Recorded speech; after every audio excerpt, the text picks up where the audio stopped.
হাসিনার সাথে মিটিং করেছে, ইলেকশনের আগে বড় বড় ফিগারকে এখানে অ্যাসাসিনেশন করা হবে, গুপ্ত হত্যা করা হবে। পুরো এখানে ভারতীয় আধিপত্যবাদ এখানে সবথেকে বেশি অ্যাক্টিভ আছে। এখানে আওয়ামী লীগের হাজার হাজার কোটি টাকা তার সচিবরা, তার পুলিশরা, তার পান্ডারা সব রয়ে গেছে। আর্মির মধ্যে একটা বড় অংশ রয়ে গেছে, কোনো সংস্কার করা হয় নাই। তার বারবার সাবোটেজ করবার চেষ্টা করছে, এই রাষ্ট্রকে, এই সরকারকে ফেল করানোর চেষ্টা করছে।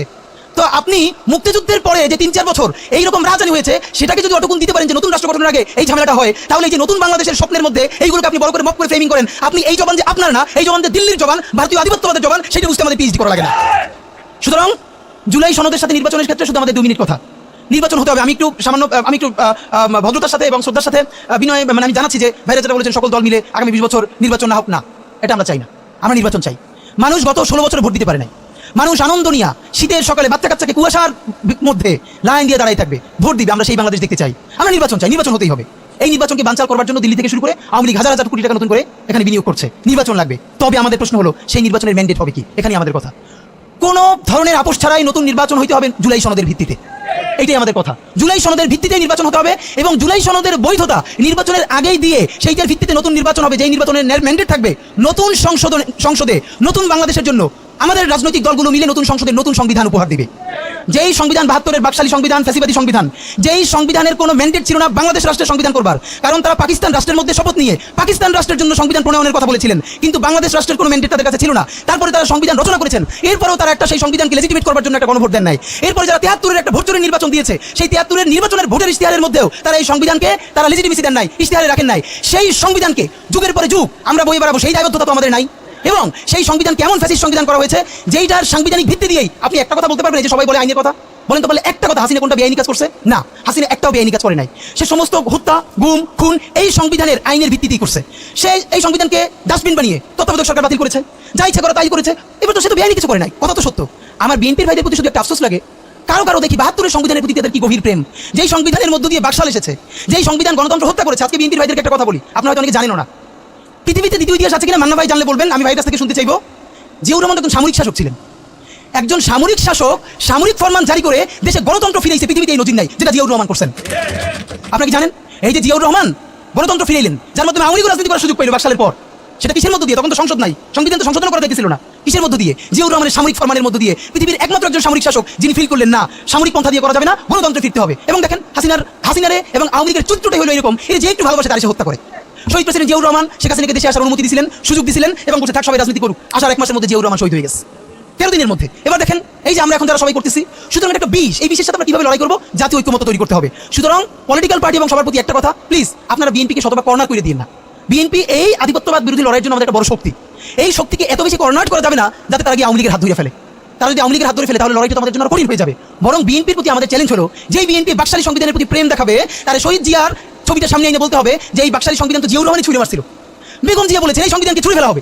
এখন বেগম জিয়ার চেয়েও নতুন বিএনপি আসছে, বেশি প্রেমের বিএনপি।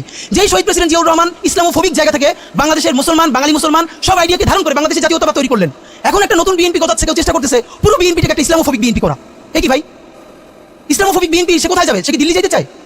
আমরা আমাদের প্রথম চ্যালেঞ্জ হলো স্বাধীনতা সার্বভৌমত্ব রক্ষার সাথে এই বিএনপিকে শহীদ জিয়ার কাছেই রাখতে হবে, এই বিএনপিকে বেগম জিয়ার কাছেই রাখতে হবে। নাম্বার 2, আমাদের সামনের নির্বাচনে ম্যান্ডেট কি হবে এইটা সুস্পষ্ট। জুলাই সনদের ভিত্তিতে যদি নির্বাচন না হয়, এই নির্বাচন আপনারা চাইলে করেন, আমরা কেউ ভোট দিতে যাব না। নাম্বার 3, সেই নির্বাচনের পরে সংসদের ম্যান্ডেট কি হবে? সংসদে জুলাইয়ের বর্তমান সনদে যেটা স্বাক্ষরিত হবে সবার ঐক্যমত্যের ভিত্তিতে, এটা নির্বাচনের আগে মানে সংবিধান সংশোধন করা ছাড়াই অধ্যাদেশের বলে যেটা করা সম্ভব সেটা আগেই করে ফেলতে হবে এবং তাকে দিয়ে নির্বাচন করাইতে হবে। এবং আমাদের বিএনপির বন্ধুরা বলছেন 2 বছর সময় নিয়ে তারা সংসদে এইগুলো পাস করাবেন। 2 বছর চলবে না, সর্বোচ্চ সময় 6 মাস। সংসদের প্রথম 6 মাসের মধ্যে জুলাই সনদের সমস্ত কথাগুলো সংবিধান ইনকর্পোরেট করতে হবে। যদি পারেন নতুন সংবিধান করতে হবে, নতুন সংবিধান করতে না পারলে এইটার মধ্যে ইনকর্পোরেট করতে হবে। রাজনৈতিক বিভাজনের ফাঁকে একমাত্র সমস্ত সুবিধা নেবে ফ্যাসিবাদের শক্তি এবং আওয়ামী লীগ। আমরা আমাদের জীবন থাকতে বাংলাদেশের মাটিতে ভারতীয় আধিপত্যবাদ থেকে শুরু করে আর কোনো বিদেশি আধিপত্যবাদ, হাসিনা এবং ফ্যাসিবাদকে মেনে নিব না। এবং আমরা যদি শহীদ হয়ে যাই, আমাদের সন্তানেরা লড়বে, তার সন্তানেরা লড়বে। কিয়ামত পর্যন্ত বাংলাদেশ নামক জমিন যতদিন বেঁচে থাকবে ততদিন পর্যন্ত আজাদীর সন্তানেরা লড়াই করবে। ওদেরকে স্কুলে, কলেজে, ইউনিভার্সিটি দিনের পর দিন কাউন্সিলিং করা উচিত ছিল। আপনি কাউন্সিলিং করেন নাই, ওদের পুনর্বাসন করতে পারেন নাই, শহীদদের পরিবারের পুনর্বাসন করতে পারেন নাই। এখন এই ছেলে মেয়েগুলো দেখে যে এই রক্তের মধ্য দিয়া সে চিরতরে অন্ধ হয়েছে, পঙ্গু হয়েছে, এখন তারপর ন্যূনতম বিচারই শুরু হয় নাই, বিচার নাই, সংস্কার নাই। সে বরং দেখতে পাইতেছে সেই আগের পুরনো আওয়ামী লীগ জিকে বসতেছে, যাতে তার মনে হইতেছে সে যে আবার অন্ধ হয়ে বাইচে আছে, সেটাও হয়তো বাইচে থাকতে পারবে না, এবার হয়তো তাকে হত্যা করে ফেলা হবে। সেই রিয়াকশনে সে কাউকে গালি দিচ্ছে। এই গালিকে আপনার এত অপবিত্র মনে হয়, কিসের সাথে তুলনা দেন? গত 15 বছর যার তুলনা একমাত্র জাহান্নামের সাথে হইতে পারে। তো আপনারা কি বুঝাইতে চান আমাদেরকে? এগুলো মনে করেন আমরা বুঝি না? নাম ধরে বললে পলিটিক্যাল পার্টিগুলো বেশি প্রেসার ফিল করে। আমার বিভিন্ন টিভি থেকে ফোন করে বলে ভাই আপনার সাথে তো অমুক দলের অথবা অমুক দলের কেউ আসতে চায় না। এখন এই জন্য আমার কি হয়েছে, তারা যাতে একটু ট্রাস্ট পান, একটু কনফিডেন্স পান, এই জন্য কথার উত্তর দিই না। আমার এক বড় ভাই টকশোতে বললেন, তুমি থাক, ওনারা মুরব্বী মানুষ, তুমি যদি 2 শব্দ কম বলো তোমার জীবন পরিবেশে কিছু হবে না। এই ওনাদেরকে 2 শব্দ কম বলতে বলতে ওনারা এমনই হয়েছে, ওনারা মাইনেই নিতে পারে না যে এই বাচ্চারা না থাকলে ওনারা যে এখন জেলে থাকতো অথবা বাড়ি বাড়ি পালাইতো, এইটা ওনাদের ভুলেই গেছে 1 বছরে। তো সেই বাচ্চার গালিগালাজ আপনার এত খারাপ লাগে? আমি বলেছি সমস্ত গালিগালাজ বন্ধ হয়ে যাবে। আমি এখন আপনারা চাইলে, আমার কাছে একাডেমিক থিসিস আছে, কেন গালি দেওয়া যাবে, শুধু গালি দেওয়াই যাবে না, এই গালি কেন বৈধ, এমনি তো বলা যাবে না যে একাডেমিক থিসিস আছে। আমি আন্দাজে কথা বলি, আমি একটা বিশ্ববিদ্যালয়ে পড়াইও, তো এইটা আমি বলতে চাই না, তখন আবার বলবেন যে এই গালিকে প্রমোট করে। কিন্তু হ্যাঁ, আপনার চোখের সামনে শহীদ রিয়া গোপ এর বুলেটটা ভিতর থেকে ঢুকে এরপরে পিছনের ওয়ালে গিয়ে লিখেছে, সেই ওয়াল 2 ইঞ্চি ছিদ্র হয়ে গেছে। এই রাষ্ট্রের এমন কোনো লিথাল উইপন আর্মির কাছে, পুলিশের কাছে, বিজেপির কাছে ছিল না যেইটা সাধারণ নাগরিকের উপরে এই হাসিনা ব্যবহার করে নাই। আপনার বুকের মানিক আপনার সামনে বসে কলিজে ছিঁড়ে ওয়াল ছিদ্র হয়ে গেছে, তখন আপনি রবীন্দ্রসঙ্গীত গাইবেন? আপনি কি করবেন তখন? এখন মুশকিল হলো, এই গালি নিয়ে যার কথা বলে তার কোনো সন্তান শহীদ হয় নাই, তার বাবা মাও শহীদ হয় নাই, কেউ অন্ধ হয় নাই, পঙ্গু হয় নাই, তাই গালি এত বিষ লাগে, আর আওয়ামী লীগ তার মধুর মতো লাগে।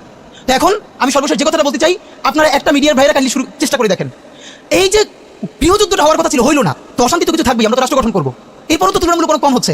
কেউ একটা মিডিয়া কেন বলতেছে না 1971-এর মহান মুক্তিযুদ্ধের পর 72 থেকে 75 বাংলাদেশে যেই পরিমাণ মব সন্ত্রাস হয়েছে, যেই পরিমাণ কেওয়াস হয়েছে, ইতিহাসে তা আর হয় নাই। তার সাথে জড়িত ছিল কারা? এই যে মুজিব বাহিনীর গুন্ডারা। আমার বাবা, আমার মা বলেছে মুক্তিযুদ্ধের পরে যে অস্ত্রগুলো জমা দেওয়া হয় নাই, সেই জমা না দেওয়া অস্ত্র থেকে প্রত্যেকটা বাড়িতে বাড়িতে ছিনতাই, রাহাজানি। আমার মায়ের আজকে এই কথাটা বলি, আমার মা বলতেছেন আমার নানা একজন সম্ভ্রান্ত আলেম, তিনি যেখানে থাকতেন মুক্তিবাহিনী এবং পাকিস্তান বাহিনী কেউ তাকে কখনো আক্রমণ করেন না তার সম্মানে। আমার মা খালার বাসায় ছিলেন, তাকে পুরো এলাকাবাসী দেখিয়ে রেখেছে। বাট মুক্তিযুদ্ধের পরে আমার মা বলেছে, তখন তার বয়স 16, আমার মা, আমার খালা এবং এলাকার অনেক মেয়েদেরকে যাদের চেহারা একটু ভালো ছিল তাদের গায়ে কালি মেখে তারপরে অনেক সময় মাটির নিচে বাংকার বানিয়ে বা বিভিন্ন জায়গায় রাখা হতো তাদের সম্ভ্রম রক্ষা করবার জন্য। এই মুজিব বাহিনীর গুন্ডারা সেগুলো করেছে না? এমন কোনো চিন্তা নেই। ব্যারিস্টার ফুয়াদ ভাই সেদিনকে বলেছেন, তার বাবা সে অসংখ্য সালিশ করেছে তাদের এলাকায় যে এই গুন্ডাগুলো মুক্তিযুদ্ধের পর বিভিন্ন জায়গায় চিন্তাই করতো, তারপরে এলাকাবাসী আইনে গাছের সাথে বাইরে রাখতো, এরপর এলাকার মুরব্বীরা আবার সব উদ্ধার কইরা মানুষের কাছে দিয়ে আসতো। হওয়ারই কথা ছিল, একটা নতুন রাষ্ট্র, আইন শৃঙ্খলা বাহিনী প্রতিষ্ঠিত হয় নাই, প্রচন্ড কেওয়াজ হবে, তারপরে নতুন রাষ্ট্র গঠন করতে হবে, আইন শৃঙ্খলা বাহিনী ঠিক করতে হবে, স্বাভাবিক তো। তাহলে